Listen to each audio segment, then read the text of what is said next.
Hello everyone, and welcome to week 3 of Crawl Sun Dev Challenges Cool Plays.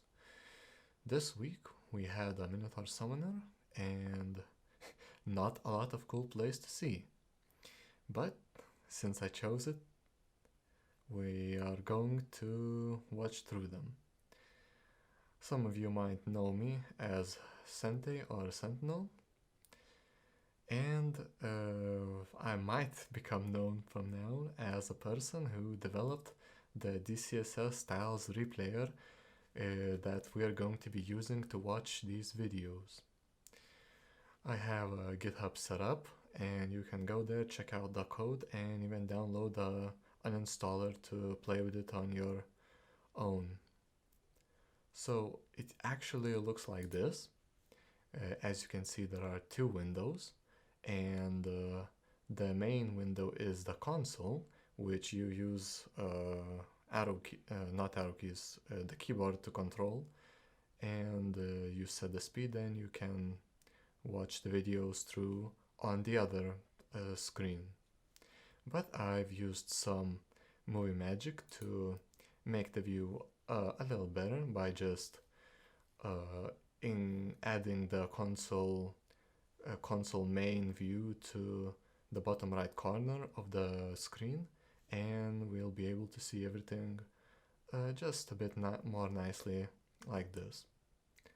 So let's begin. Okay, so this cool plane was made by Yermak, and it is a Zot 5 clear with a cool play in it. So let's watch. Actually, let's speed it up a bit.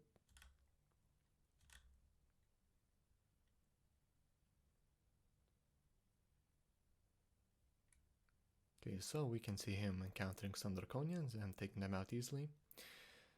Next up is another group of enemies, and now he is encountering the first part of the entrance to the lungs. We can see him going for turn count, so he needs to do this relatively quickly. He is wielding a +9 Trishula.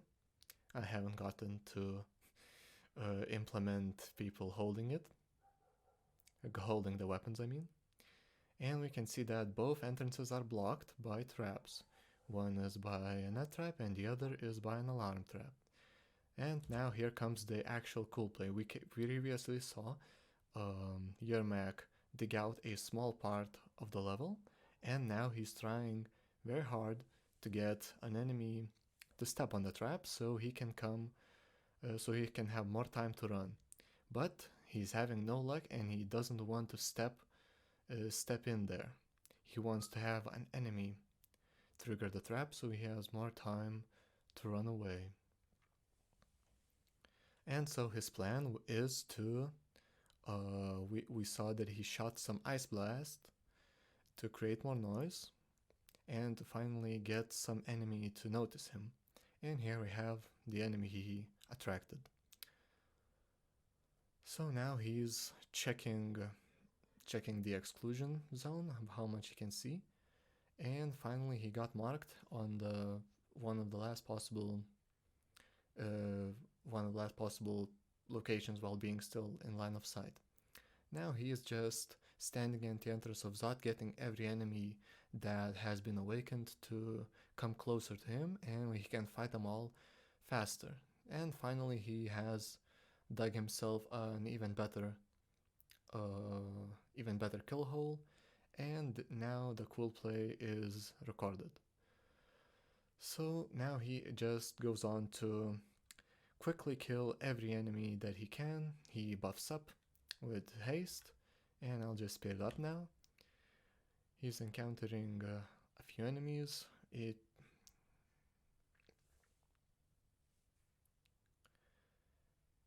And he's taking care of them quite easily because he has all the buffs you could need: haste, might, agi.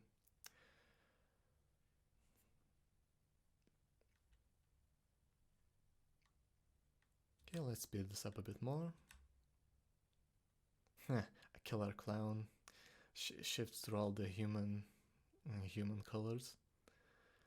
Oh, enemies are not done yet. Still quite a few more to go. Then he continues the fight. We're speeding this up. He's throwing his javelins that on the ground look like arrows because, well, not much. I haven't put in that differentiation. And he's now entering the lungs of Zot after clearing most of it out in a couple hundred turns. And we can finally see the orb. Very quickly after entering Zot 5, he grabs it by apportation and he's out of there.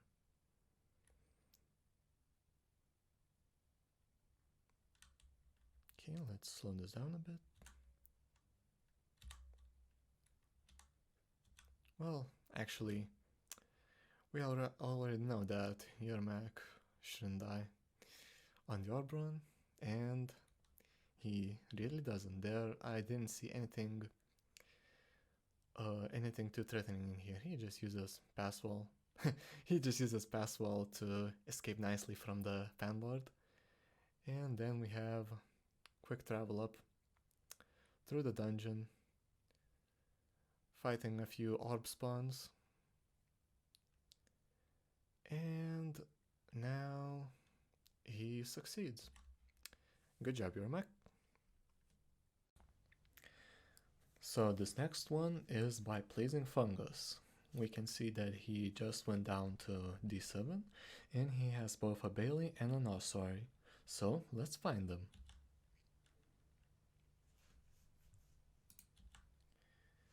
He goes through some scrolls and finds the magic mapping. Let's remind us. He goes through some scrolls and finds the magic mapping, and then easily travels to it. Now let's have some casual ossuary clearing by using an electric battle axe, and just some potions and some zombies.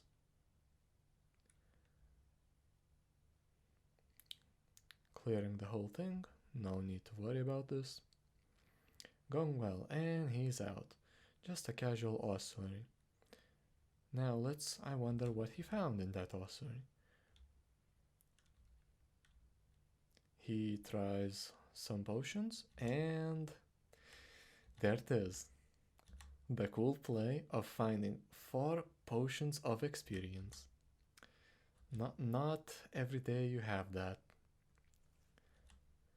And especially when you're on D7 and only XL9. Cool play indeed. And we also have my cool play. It starts straight from the beginning. I had quite an exciting starting challenge, I guess. So I'm just checking out what I've got. Finding my failure rate, deciding what I'm gonna train, decide that I won't need stealth or summoning skill. Will I? Well, I'm not sure. I think I trained only summoning and maybe fighting. Yeah, just thinking about stuff for a moment. Okay, so we begin the exploration of the beginning vault. We saw a bat there, and I'm summoning just a simple rat, so, well, first fight, no problem at all. Now we have the single tunnel leading out, and here we have 2 killers just straight up going for me. And now it doesn't show this, but it should tell me that they are both wielding weapons. Let's see. No, it doesn't, but I can assure that they both had daggers or something. Well, okay, so I have one of them and the other is still asleep, so I just casually walk around with him and decide what I'm gonna do. So let's summon a rat and let's fight him. Well,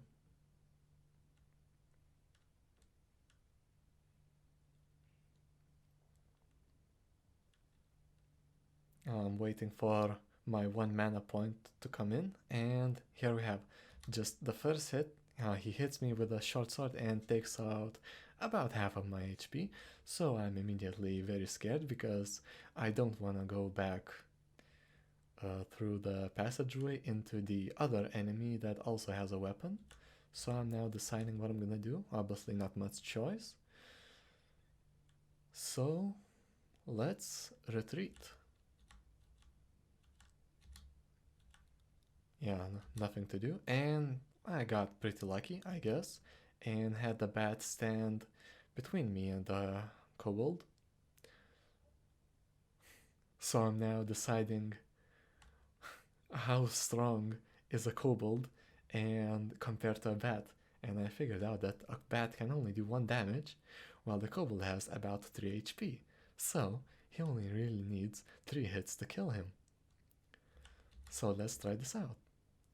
I just let my bat stand between me and the kobold, and the hobgoblin still can't see me. And the bat hits the kobold 3 times successfully, while the kobold missed him. And that's the cool play. It belongs to my bat, which pretty much led me to safely continue my run until dying.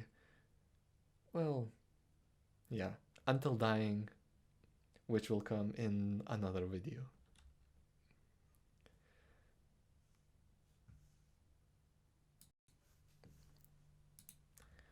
Okay, let's start the next replay here. It's Neopolis. He's got an Arbalest of penetration, and he's in the depths.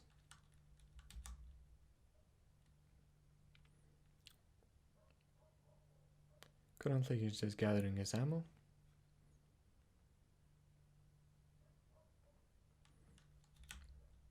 And now he is fighting the pack of enemies. Some Yaktors now, just ranging them down. We have a Simulacrum, Necromancer, a few more enemies. Yeah, they're just dying easily.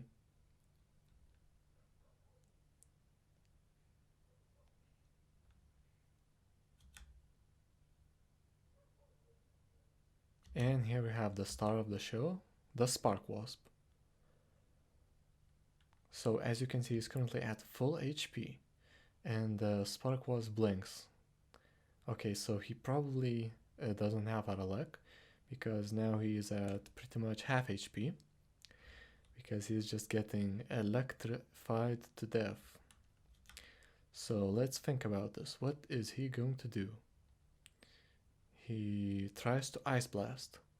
The Spark Wasp is damaged to red. Let's try again. The next move.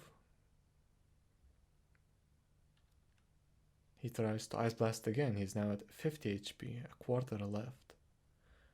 Okay, so the situation is really not going well for him.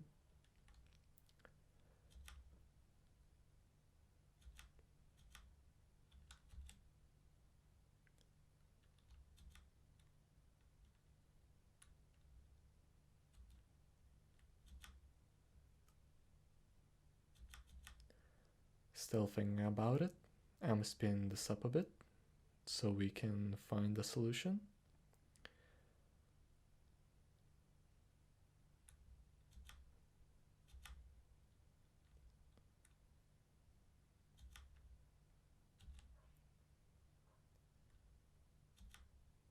What is he going to do?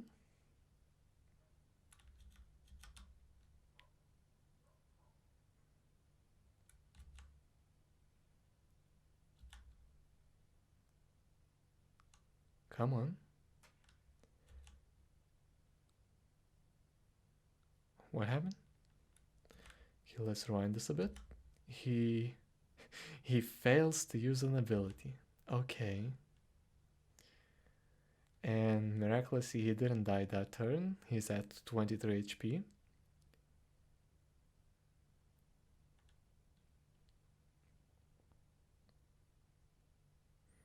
Okay, now he's in dire straits, really just about to die. Okay, he's choosing to blink. He blinks to the doorway. The spark wasp blinks to him, shocks him, and he furiously retaliates because both the lightning and the spark wasp attacks missed him. And that's the cool play.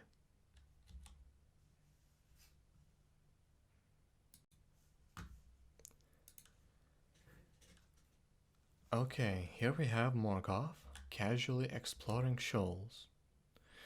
He currently has a scimitar of flame and some javelins that he can throw in his quiver. Okay, so everything's going well. He's fighting some enemies. Let's speed this up a bit. And here we go, just a casual vault, and oh, what is that? A merfolk avatar just mesmerized him on the first turn. Well, no problem, let's just go and kill him. Well, he's trying to move away for a bit. Oh, and here we have the Catablopus and Manticore vault. Never a fun sight. Let's see what happens next. A Manticore blocks the escape path, the stairs, and he's still being mesmerized. Now he's getting calcifying dust thrown at him. Ignore that some of the clouds are ice. They're all currently calcifying dust. And now, even though it doesn't show, he is standing in the dust as well every turn. So finally, in this position, there is nowhere for him to go, and so he will get calcified next turn. This black screen indicates usually that the menu was open, but sometimes it doesn't show correctly. So he's just scoping out his options, looking at what he can do.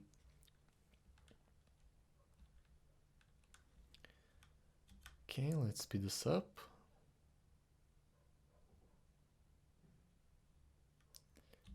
And we can see that he chose to summon a divine warrior.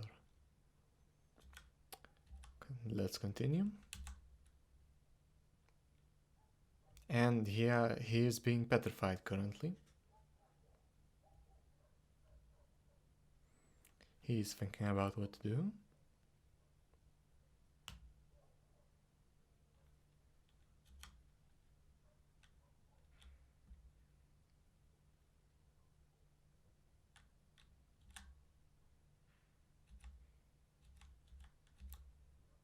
And we can see that, well, even though it isn't very clear, we can see that he chose to use a fear scroll.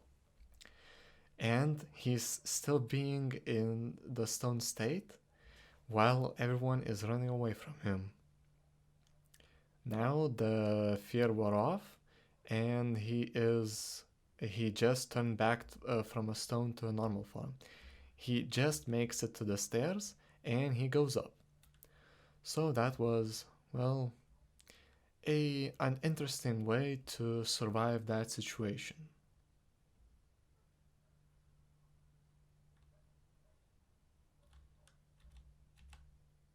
And now we finish clearing up the vault.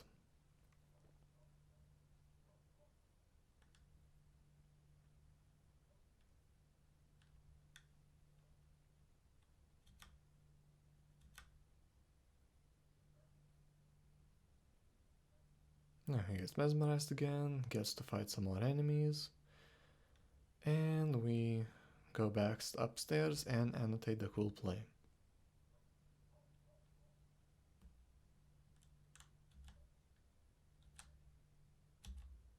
Yes. And of course, after that, he continues playing the game. Those were this week's cool plays. Thanks for watching. Next, I'll be making the video for this week's sudden deaths. If anyone's interested in the DCSSReplay, feel free to ask me any questions. And if you're interested in helping development, for sure, make any pull requests you want. I'll be sure to check them out.